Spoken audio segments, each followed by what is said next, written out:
Welcome to Play, the Game of Life podcast, where we explore ways people are playing in life. We discover activities that are messy or loud, others that are quiet and methodical, some that are just kind of weird, all in the name of play. I noticed many adults stop playing somewhere along the way as responsibilities grow, routines harden, and joy becomes a childhood memory, a nostalgic thought. So I stopped and questioned, are we just alive or are we truly living? Adults with repressed inner child become distant from life, one that is not engaged or present, leading to all sorts of relationship issues, including their relationship with themselves. Play is often set aside, scheduled, or it explodes in unintentional ways, causing disturbances in their lives. So I thought, what if play isn't childish? What if it's actually a basic human need? What if it's a skill that we can consciously incorporate into our lives? My book, The Game of Life, Alive or Living, is a practical guide for incorporating play into daily life. Play becomes a way of life, a way to be joyful and connected in family life, romance, the workplace, and in nature. It pushes readers to overcome the obstacles they create to fully engage in joyful presence, reigniting mundane daily routines into fully lived experiences. Be sure to order your copy now from Amazon. The link is in the episode description. These podcast episodes offer hobbies and activities to inspire new ways for you to get out and play. In this episode, we're talking rug tufting, creating play that you can stand on, literally.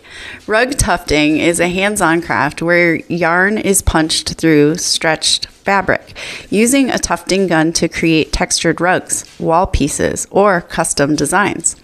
Instead of weaving threads slowly by hand, the tufting gun rapidly pushes yarn through a backing cloth, forming loops or cut piles that build shape, color, and softness layer by layer.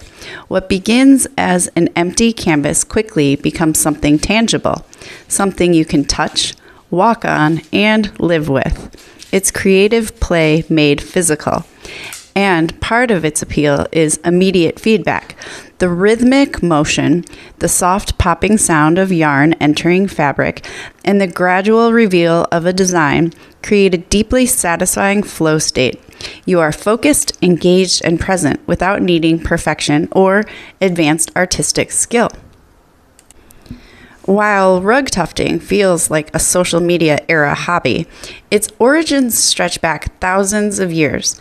Nomadic Persian and Iranian cultures created rugs not only as decoration, but as survival tools. Portable flooring, insulation, and symbols of identity. Rugs carried stories, status, and cultural meaning across landscapes.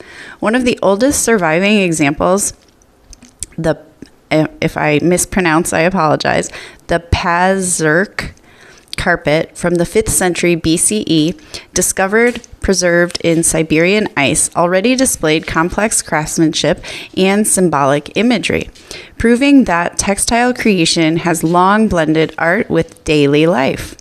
Centuries later, textile traditions traveled across regions and evolved into new forms.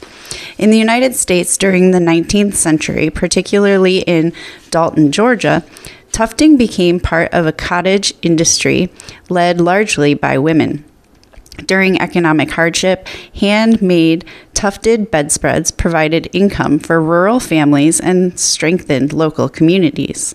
In the 1930s and 40s, innovators like Catherine Evans Whitner helped revive and modernize tufting techniques during the Great Depression, eventually leading to mechanized tufting tools that transformed Dalton into the carpet capital of the world. Today's electric tufting guns are descendants of those industrial innovations now returned to individual creators. Rug tufting blends structure and freedom in a unique way. You begin with a plan, a sketch, or design, but the process invites experimentation. Colors shift, shapes evolve, texture becomes part of the creative decision making. Unlike many crafts that demand precision from the start, tufting rewards momentum.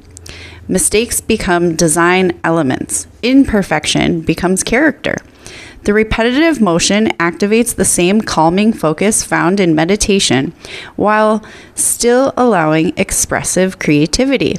This combination makes tufting both therapeutic and energizing. It engages the body, the senses, and the imagination simultaneously.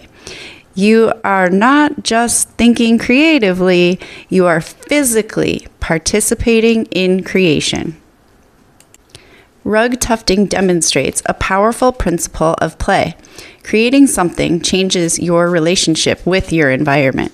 And if you happen to hear the little toenails across the floor, my environment currently, I am with a little canine companion. So if you were wondering if you can hear the background sound, that's my playful friend during this playful podcast.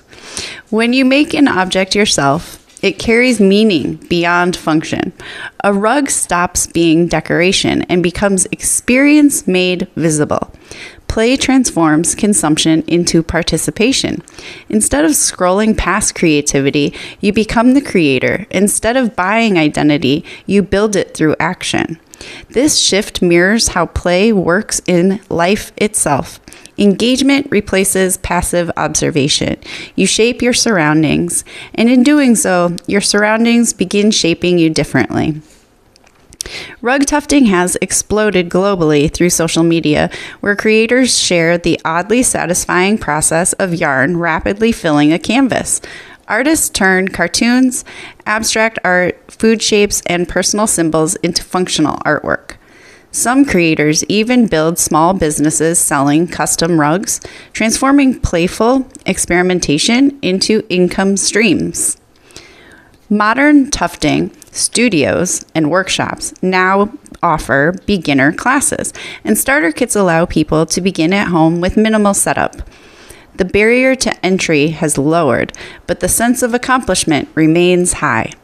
You can begin rug tufting in several ways. Start with beginner tutorials online to understand setup and safety. Look for local craft workshops or make spaces offering tufting sessions. You could also purchase a starter kit that includes a tufting gun, frame materials, backing cloth, and yarn. Expect an initial learning curve. Controlling speed and pressure takes practice, but progress happens quickly. What matters most is allowing experimentation rather than chasing perfection. Because the goal isn't just making a rug, it's entering a state of playful creation. Rug tufting reminds us that play is not separate from productivity or usefulness. Something joyful can also be practical. Something experimental can also be meaningful.